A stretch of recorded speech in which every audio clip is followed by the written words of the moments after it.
Salut à tous, c'est Benjamin Serbet. Aujourd'hui, on parle de dessin, plus spécifiquement d'une question qui revient très souvent, c'est comment faire des poses plus dynamiques qui aient l'air moins rigides et plates.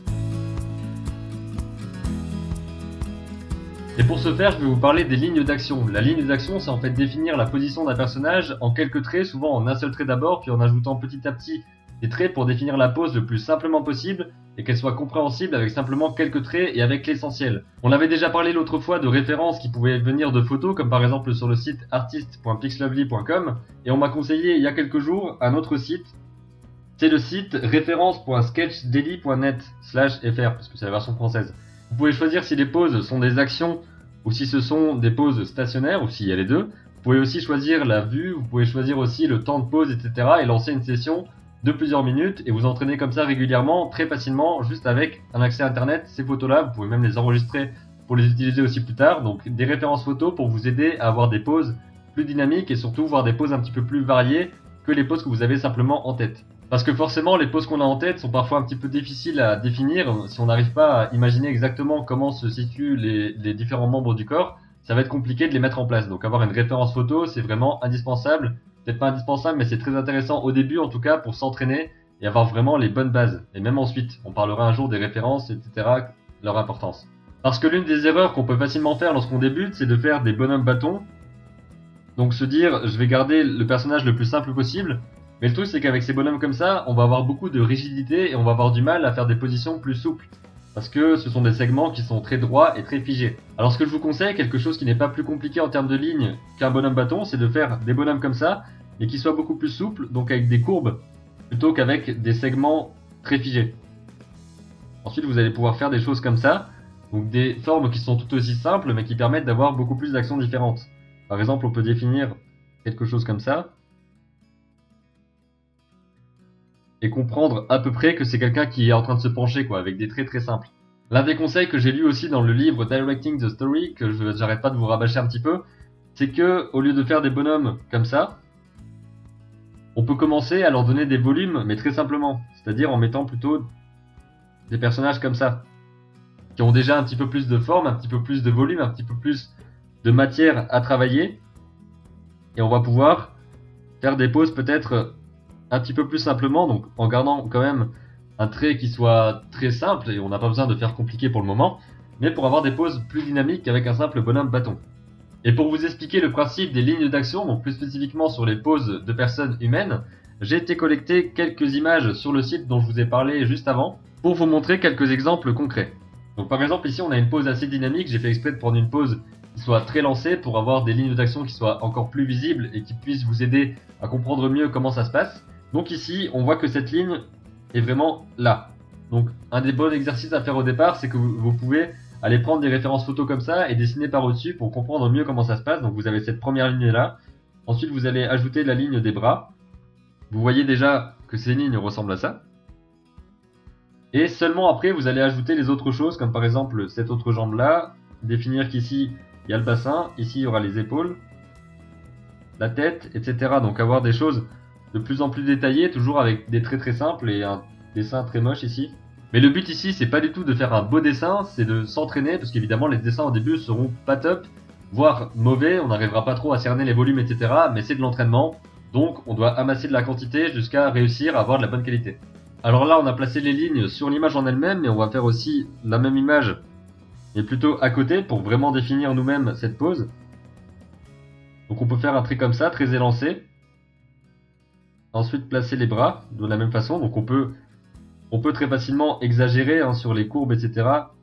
Ça, c'est pas vraiment un problème. On va placer les choses comme ça.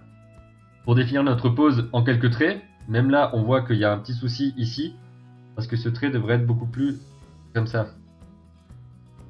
Ensuite, à vous de voir si vous voulez vraiment rester sur la même pose, ou si vous voulez déjà réfléchir à d'autres poses, mais je pense qu'au départ, il vaut mieux bien utiliser la référence, et ne pas chercher à faire d'autres poses pour le moment.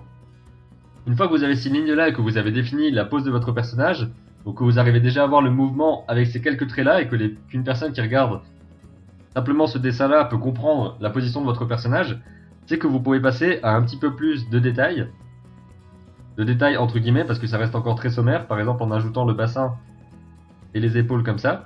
Ce que je fais souvent, c'est que je vais décomposer ici me dire que c'est pas simplement une forme, mais qu'il y en a deux, donc une pour le haut du torse et une pour le bas, ici comme ça. Donc pour avoir une forme qui soit vraiment une sorte d'assemblage entre plusieurs formes simples. C'est un petit peu toujours comme ça que je fonctionne. Là, vous définissez vos formes très simplement. Pareil pour les bras, vous cherchez pas compliqué.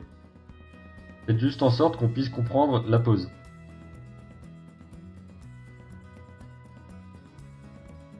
Pour le moment, les détails sont pas du tout importants et là, je me dépêche un petit peu, donc mes dessins sont pas du tout excellents.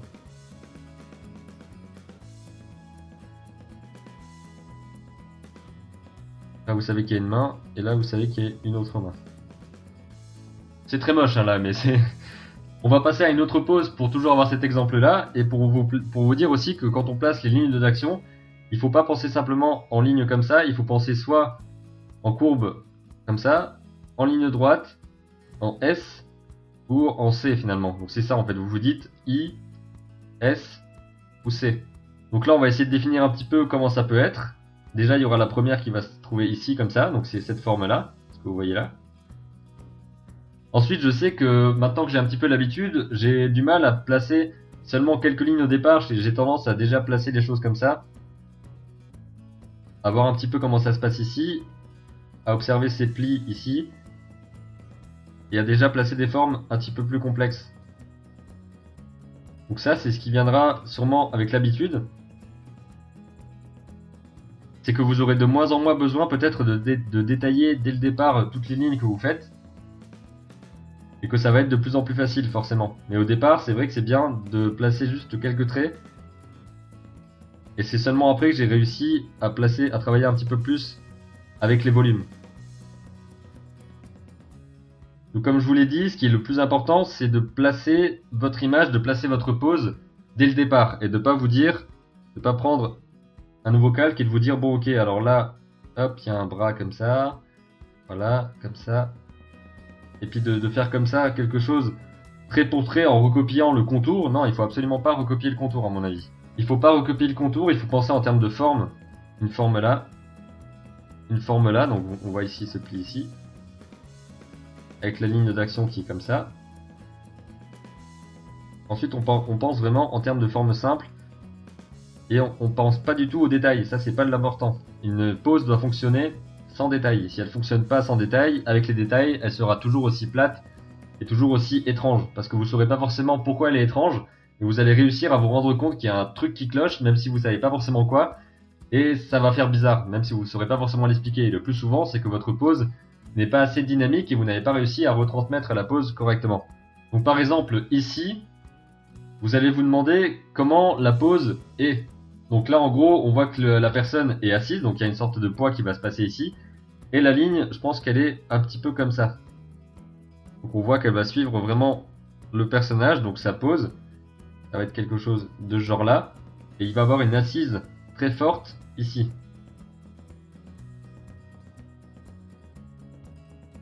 Vous voyez que le bras ici va descendre là.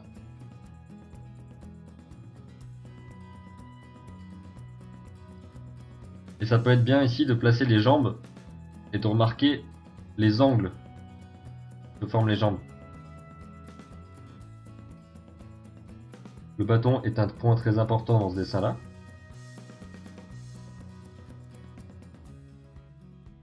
Donc vous voyez, c'est un dessin vraiment très rudimentaire, mais le but c'est pas de faire un beau dessin, c'est simplement de définir la pose au mieux et de faire en sorte qu'elle soit compréhensible. C'est pour ça que ce type de dessin est très utilisé dans l'animation, donc pendant qu'on fait de l'animation, pendant qu'on fait l'animation préliminaire, etc. Mais aussi dans les storyboards, parce que c'est un dessin qui est assez rapide à faire, et une fois qu'on a bien compris comment faire les poses, comment ça marche, on peut facilement déformer le corps pour arriver à ce qu'on veut. Le plus important ici, c'est de comprendre que lorsque vous dessinez une pose, vous devez faire en sorte qu'elle soit compréhensible avec quelques traits pour vraiment ancrer cette pose-là et faire en sorte que ce soit compréhensible, c'est le plus important. Il faut que votre pose raconte une histoire et pas seulement qu'elle soit là, fixe et qu'il ne se passe rien. C'est toujours l'important, c'est de raconter une histoire à travers une pose, que ce soit quelqu'un qui va se pencher pour faire quelque chose, quelqu'un qui va sauter, quelqu'un qui va faire n'importe quelle action, il faut toujours que ça raconte quelque chose à travers l'image. Et l'entraînement que je vous conseille pour pratiquer cet exercice, c'est soit de sortir et de faire du dessin d'observation. Ça peut sembler assez compliqué parce que c'est des personnes en mouvement, vous les contrôlez pas, etc. Donc c'est pas facile à prendre en main, mais c'est très intéressant à faire et je vous conseille de faire ça et en même temps de faire des dessins par exemple avec des références photos comme je l'ai fait ici, ce qui est beaucoup plus analysable, beaucoup plus observable. C'est quelque chose de fixe devant vous et c'est plus facile de dessiner à partir de là. C'est pas plus facile à faire, mais c'est plus facile à contrôler et vous pourrez mieux analyser, vous aurez plus de temps pour comprendre les choses. Même si l'un des principaux intérêts du dessin d'observation, c'est justement de ne pas avoir beaucoup de temps pour faire les choses et devoir faire des choix rapidement pour faire le meilleur dessin possible avec le moins de traits possible, donc c'est un super exercice qui est un petit peu plus complexe à prendre en main, mais il faut que vous le fassiez aussi. On récapitule les étapes pour dessiner une pose plus dynamique. D'abord, vous allez placer la courbe qui sert de repère pour la colonne vertébrale, quelque chose de comme ça par exemple. Ensuite, vous allez placer la position des bras pour savoir comment elle se place. On va dire que c'est comme ça. Donc ici, vous savez qu'il y a le bassin. Ici, vous savez qu'il y a les épaules. Vous allez placer aussi le reste du corps pour avoir un bassin qui soit cohérent par rapport à la ligne d'action, qui soit bien rotaté, qui observe la bonne rotation. Et ensuite, j'arrête de dire des conneries, on va passer aux autres lignes, par exemple celle-ci, donc vous allez suivre la ligne de la jambe. Vous savez que ça se passe comme ça ici, au niveau de l'anatomie je suis pas encore au top. Vous allez mettre une autre cuisse là, et vous dire que ce pied est plutôt comme ça, donc la jambe est un petit peu en l'air. Et là pareil, vous décomposez en quelques formes simples. Je sais bien que c'est pas évident de faire ça comme ça, mais c'est à force j'ai réussi à comprendre un peu mieux comment je pouvais gérer, donc par exemple en faisant une forme de triangle ici, en faisant une autre forme comme ça ici. Ce qui m'a beaucoup aidé, c'est d'observer les dessins des animateurs, donc c'est-à-dire les dessins au crayonné, les dessins qui vont montrer exactement comment ils font les formes, etc., comment ils les placent, et d'observer des animateurs à l'action dans des vidéos. C'est vraiment super intéressant pour comprendre mieux comment ils gèrent les poses, et c'est le plus important lorsqu'on veut raconter une histoire avec un dessin, c'est de savoir exactement comment placer les choses. Donc là on va dire qu'il a la tête en bas, la tête levée pardon, et qu'il a une longue chevelure. Et c'est seulement après, une fois que la position est bien placée, que vous savez que ça raconte ce que vous voulez raconter, c'est seulement là que vous allez rajouter des détails, par exemple en ajoutant un calque au-dessus de l'autre, et en commençant à placer d'autres éléments, comme par exemple des tétons, le nombril, ou alors des vêtements, donc faire des choses un petit peu plus détaillées, tout en sachant que en dessous, la structure, le squelette de votre pose, pas de votre personnage, mais de votre pose, c'est quelque chose qui est déjà bien fait, et que quoi qu'il en soit, votre image va raconter ce que vous voulez raconter. Et donc c'est là maintenant seulement que vous allez pouvoir vous demander comment retranscrire telle ou telle chose à travers un trait. Donc vous demandez aussi comment faire pour les couleurs, comment faire pour les détails d'un visage, les détails des cheveux, ou ce genre de choses. Mais ça doit absolument pas venir avant cette étape-là. Parce que sinon vous allez être perdu et votre pose sera pas stable. Il y aura quelque chose de déséquilibré et vous ne saurez peut-être même pas pourquoi. C'est ce que je voulais partager avec vous dans cette vidéo. J'espère que ça vous aura un petit peu aidé à comprendre comment faire des poses plus dynamiques. Ce qui est important aussi, c'est d'observer beaucoup, de regarder beaucoup de poses différentes, d'observer les gens dehors, dans des vidéos, dans des films, dans plein de choses en fait, d'observer comment se passent les différentes interactions entre les membres, entre différents corps humains par exemple, voir comment ça marche selon la morphologie, etc. Donc c'est plein d'observations qui vont vous aider déjà à comprendre mieux le corps humain, mais aussi à placer mieux vos éléments lorsque vous voulez des poses plus dynamiques et qui ne soient pas forcément comme ça, enfin des poses qu'on fait lorsqu'on débute et qu'on sait pas comment faire des poses plus variées.